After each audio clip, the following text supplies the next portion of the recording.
రోజు కాంగ్రెస్ ఏలూరు పార్లమెంటరీ నియోజకవర్గ అభ్యర్థిగా నామినేషన్ వేయడం జరిగింది. So Kavuri is back, Eluru is back. 10 సంవత్సరాలు కావూరి సాంబశివరావు గారు ఏలూరుని ఎంత డెవలప్ చేశారో మీ అందరికీ తెలుసు. కేంద్ర మంత్రిగా ఉండి ఇక్కడ అడిగిన వాళ్ళకి లేదనుకుండా చేశారు. మళ్ళీ ఈసారి కూడా కావూరి ఇస్ బ్యాక్. ఆ కుటుంబం మళ్ళీ మీకు సేవ చేయడానికి వస్తుంది. మీరందరూ ఆదరించి అభిమానించి మమ్మల్ని మళ్ళీ ఢిల్లీ పంపిస్తే కావూరు గారు ఎంత చేశారో అంతకంటే ఎక్కువ చేస్తాం ఇక్కడ ఉన్న ప్రజలకి. ఖచ్చితంగా ఈ జిల్లా నియోజకవర్గ ప్రజలందరికీ కూడా అందుబాటులో ఉంటాను.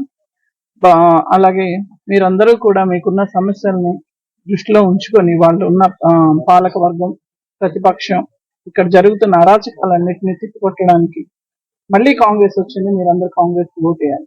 ఇదే నా రిక్వెస్ట్. అసలు ఇక్కడ ఉన్న డ్రైనేజ్ ప్రాబ్లము, ఏలూరులో ఉన్న డ్రైనేజ్ ప్రాబ్లము మరొక్కసారి కనుక కరోనా లాంటి ప్రమాదకరమైన వ్యాధులు వస్తే మాత్రం తిప్పికొట్టే పరిస్థితి లేదు. అలానే డ్రింకింగ్ వాటర్, ఇంత ఏలూరు ప్రజలకి సరైన మంచినీరు లేదు. ఇప్పటి వరకు దాని గురించి పట్టించుకున్న వాళ్ళు లేరు. ఎంతో మంది నాయకులు వచ్చారు, కానీ కావూరి సాంబశివరావు గారు 10 సంవత్సరాలు చేసినాక దీన్ని ఆ తర్వాత ఆయన మళ్ళీ రాలేకపోయారు, అసెంబ్లీ పార్లమెంట్ కి వెళ్ళలేకపోయారు. మీ అందరికీ తెలుసు ఆ పరిస్థితులు. ఆ తర్వాత ఏలూరుకి ఎటువంటి సదుపాయాలు కల్పించలేదు. యాక్చువల్ గా ఏంటంటే అభివృద్ధి అనేది వెనక్కి వెళ్ళిపోయింది 10 సంవత్సరాలు. సో మరీ ముఖ్యంగా రోడ్లు, తాగునీరు, అలాగే మురుగునీరు సమస్య, ఇక్కడ రోగాలు బారిన పడుతున్న ప్రజలు, అలానే ఇక్కడ ఉపాధి లేదు. ఇంతకు ముందు ఏలూరులో చాలా జూట్ మిల్స్ అవి ఉండేది. ఏలూరు అంటే జూట్ మిల్ గుర్తుకొచ్చేది.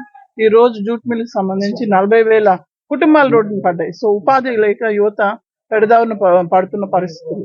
సో ముఖ్యంగా ఇవే ఏలూరుకి ఉన్న సమస్యలు. దీని మీదే మేము పోరాటం చేసి ఢిల్లీ నుంచి నిధులు తీసుకొచ్చి ఇక్కడ పరిశ్రమలు స్థాపిస్తాము, అలాగే యువతకు ఉపాధిని ఇస్తామని చెప్తున్నాము.